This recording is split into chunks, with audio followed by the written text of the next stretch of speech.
class we had to record a scene of someone walking down the corridor, then sitting down and talking to somebody else. The things that went well were the different shots used, like match on action and shot of shot and over the shoulder shots. The problems that we encountered in filming was making sure we didn't move the camera too much and keeping it steady. We learnt from this because in our thriller we didn't rush filming, so the camera didn't move as much, so it looked professional. Or keeping the camera steady, like in this clip here. The problem we encountered was maintaining the 180-degree rule. We didn't realise we'd broken the rule, so we had to refilm. And we learnt from this mistake in our thriller, as we made sure we kept to the 180-degree rule. For example, this is the scene that we had to refilm, and this is the final outcome. One of the problems we faced with editing was that we didn't refilm extra footage, so when we watched it back, we found out that it didn't fit in with certain clips and it wasn't suitable. When editing the prelim, we all lacked experience with editing footage, so we decided to download the app Splice, which is an editing software for iPhones. The app made it easier to edit as we had all the footage on our phone, and we could upload the clips easily to the software quickly and we could edit with ease.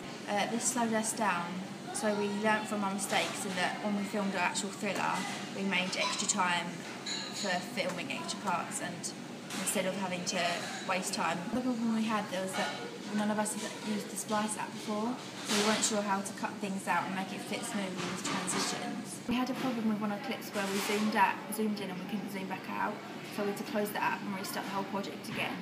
We learned from this mistake to realise it would be best to try out other softwares before editing, so we wouldn't waste any time having things go wrong.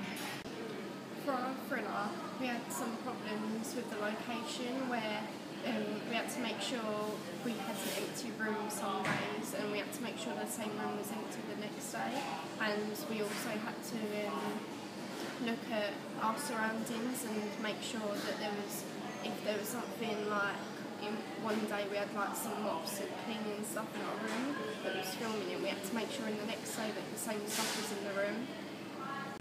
For example, in this room, the fire extinguisher next to the door, we had to make sure it was in exactly the same place as the second day as it was the first day.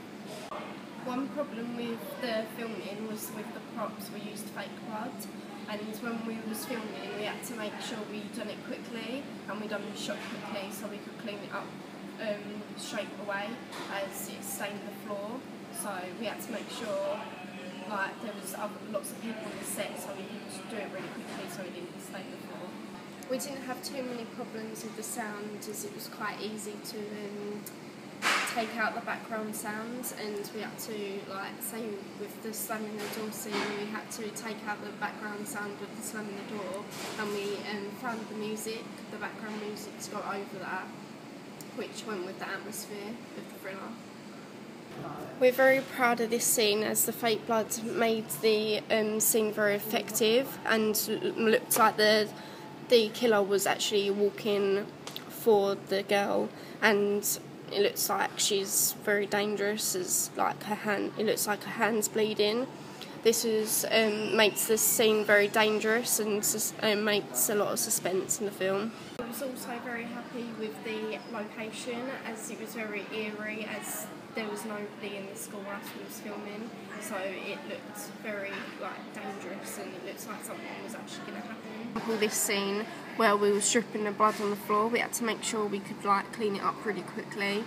In terms of mise-en-scène, I think that we could have made the outfits of the characters a little bit more different, because the mysterious killer didn't really look like a killer, but then again we wanted her to be someone that you wouldn't expect to be.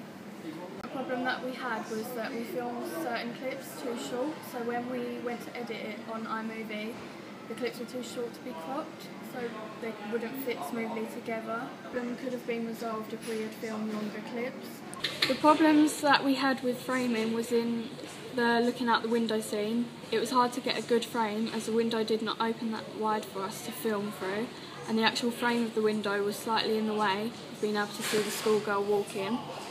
We resolved this by using different windows where we could film a better angle and have a clear view of the schoolgirl without the window getting in the way too much.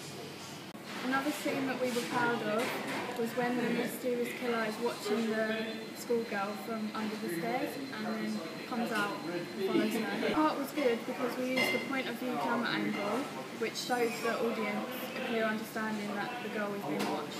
Things that we were happy about was the death scene, because the door shuts and the body is being dragged out, and we edited this so that the body was being dragged really slowly and the door shut really quickly, so it had a really big impact.